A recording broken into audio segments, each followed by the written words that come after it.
Halo semuanya, semangat pagi. Bertemu lagi dengan saya. Pada kesempatan kali ini, kita akan melanjutkan materi kita yang sebelumnya. Yang sebelumnya kita sudah belajar terkait pengertian dari kemampuan negosiasi, kemudian prinsip dasarnya, lalu ada taktik dari negosiasi. Pada kesempatan kali ini, kita akan belajar atau kita akan mempelajari terkait materi strategi negosiasi.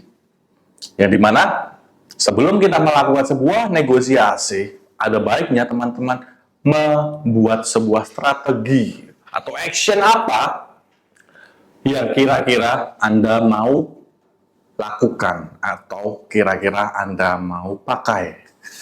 Ketika melakukan negosiasi, biasanya setiap pihak juga akan menyiapkan strategi khusus atau beberapa strategi khusus untuk mendukung kepentingannya. Dalam hal ini, saat melakukan negosiasi. Terdapat beberapa strategi yang akan saya jelaskan, yaitu yang pertama the wins atau mengernyit. Strategi ini efektif untuk menunjukkan ketidakpuasan atas tawaran yang dilakukan. Dengan begitu, strategi ini memiliki sifat persuasif. Hal tersebut dikarenakan apabila kesepakatan di awal itu belum terbentuk atau ketidakpuasan tawaran di awal akan membuka ruang untuk bernegosiasi lebih lanjut. Selanjutnya akan ada ruang negosiasi sehingga tujuan awal dari dilakukannya negosiasi ini akan terbentuk atau akan muncul. Itulah the wins atau mengernyit. Kemudian yang kedua atau strategi yang kedua yaitu outrageous behavior. Apa itu strategi outrageous behavior? Yaitu strategi negosiasi dengan memberikan sebuah penghinaan atau memberikan sebuah penghinaan terkait produk, ya. Meskipun efektif, akan tetapi strategi ini dapat dengan mudah melanggar etika bisnis karena bisa memicu ketegangan sampai pemutusan hubungan antara semua pihak. Dalam artian Anda bisa mempraktikannya dengan kompetitor atau dengan orang yang menjual produk yang sama dengan Anda.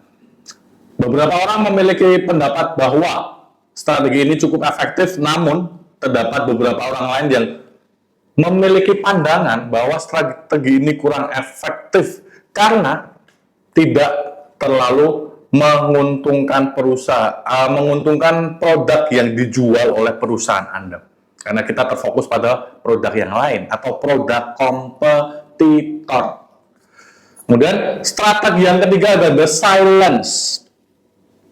Salah satu strategi negosiasi yaitu the silence. Melalui teknik ini, seseorang akan menunjukkan ketidakpuasannya dengan berdiri dalam waktu yang cukup lama.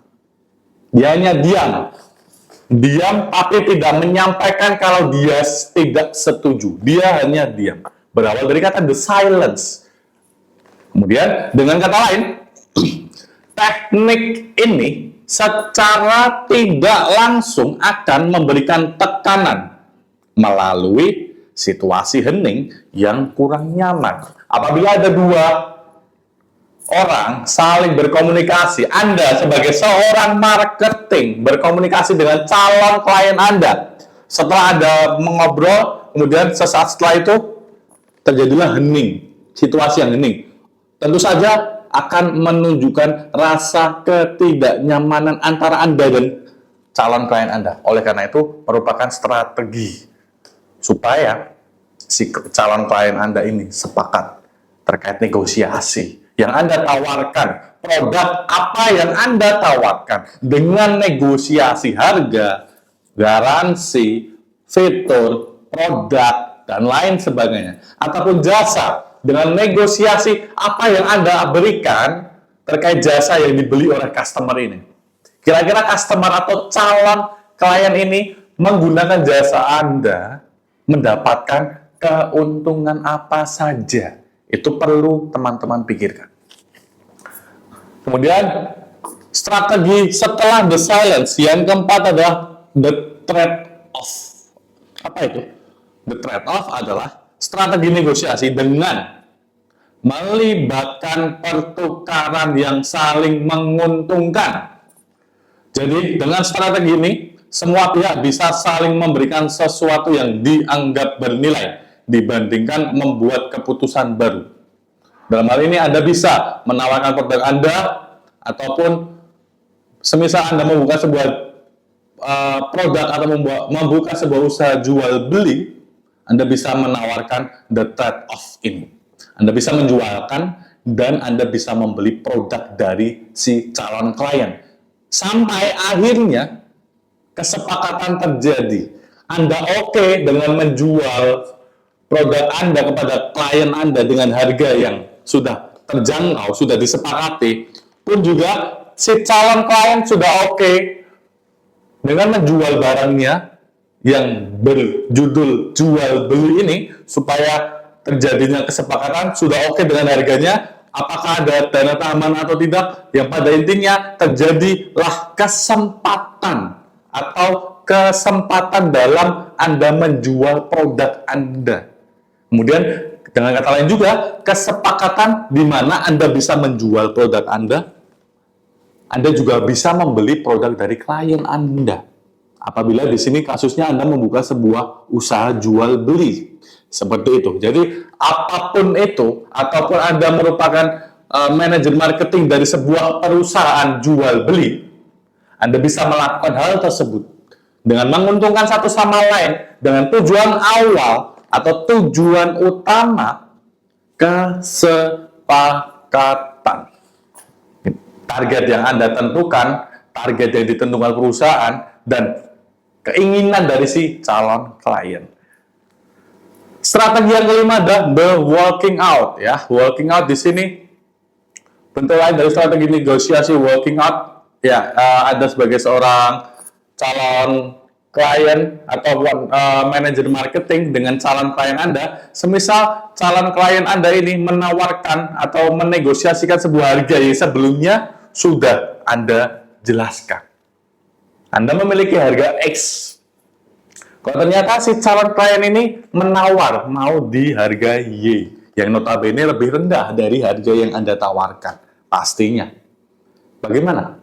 Apabila Anda bisa menegosiasikannya, negosiasikan terlebih dahulu. Buatlah Anda sebagai seorang manajer marketing, si calon customer atau calon klien ini sangat tertarik dengan produk yang Anda jual, dengan jasa yang Anda tawarkan. Buatlah si calon klien ini seakan-akan harus bisa membeli produk Anda, berapapun harganya.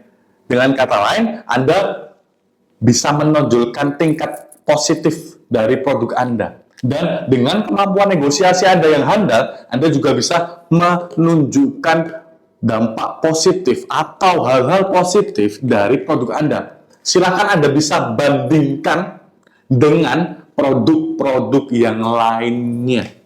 Anda bisa tawarkan barang ini, kemudian Anda bisa bandingkan dengan produk kompetitor, bahwa produk Anda itu lebih baik dari segi produknya, dari segi fasilitasnya, dari segi fiturnya, dari segi harganya. Itu akan lebih efektif.